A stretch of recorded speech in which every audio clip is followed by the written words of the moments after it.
दोस्तों, drama serial रद्द की आने वाली किस्त में हम देखेंगे कि डेड बॉडी मिलने की इत्तला मिलने पर जब ईमान हॉस्पिटल पहुंचेगी तो देखेगी कि सालार बहुत ज़्यादा ज़ख्मी हालत में होगा, लेकिन वो उसे ज़िंदा देखकर खुश हो जाएगी। सालार को जब होश आएगा तो वो ईमान को रोता हुआ और परेशान देखकर इसे इत्मीनान दिलाएगा कि मैं बच गया हूँ, मुझे कुछ नहीं हुआ है, लेकिन जिसने मेरे साथ ये सब किया है मैं कभी भी उसे माफ़ नहीं करूँगा।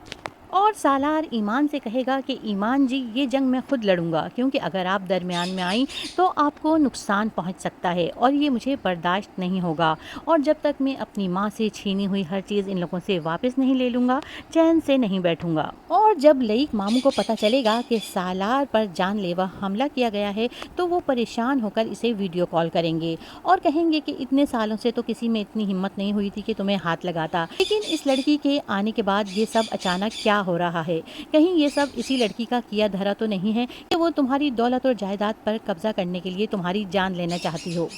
लईक मामू की बातें सुनकर सालार कहेगा कि 19 साल पहले भी मैंने आपसे कहा था कि मुझे पाकिस्तान अकेला छोड़कर ना जाएं, लेकिन उस वक्त भी आपने मेरी बात नहीं सुनी थी और आप बड़ी बेदर्दी से हाथ छुड़ाकर चले गए थे, इसलिए अब भी आप मेरी फिक्र ना करें। और जब शहला को पता चलेगा कि सालार पर यह हमला कामरान ने करवाया था सिर्फ सालार को डराने के लिए, तो वो कामरान से कहेंगी कि अगर मैं भी सिर्फ राहत को डराती रहती तो तुम और तुम्हारी बहन आज 80 गज के घर में बैठे होते।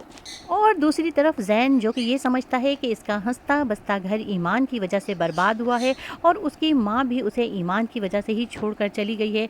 तो वो ईमान से अपनी माँ की मौत का बदला लेने के लिए पाकिस्तान आ जाएगा। और जब वो देखेगा कि ईमान तो किसी और से शादी भी कर चुकी है, तो ये देखकर उसे यकीन नहीं आएगा कि ये वही ईमान है जो मुझसे मोहब्बत करती थी और इतनी जल्दी इसने किसी और का हाथ भी थाम लिया। और अब इसे यकीन आ जाएगा कि इसकी माँ बिल्कुल सही थी, वही ईमान को नहीं पहचान पाया था, और वो और ज़्यादा गुस्से में आ जाएगा। तो दोस्तों, ड्रामा सीरियल रद्द की आने वाली किस्त बहुत ज़्यादा इंटरेस्टिंग होगी, ज़रूर देखिएगा और वीडियो को लाइक करके चैनल को सब्सक्राइब करना मत भूलिएगा।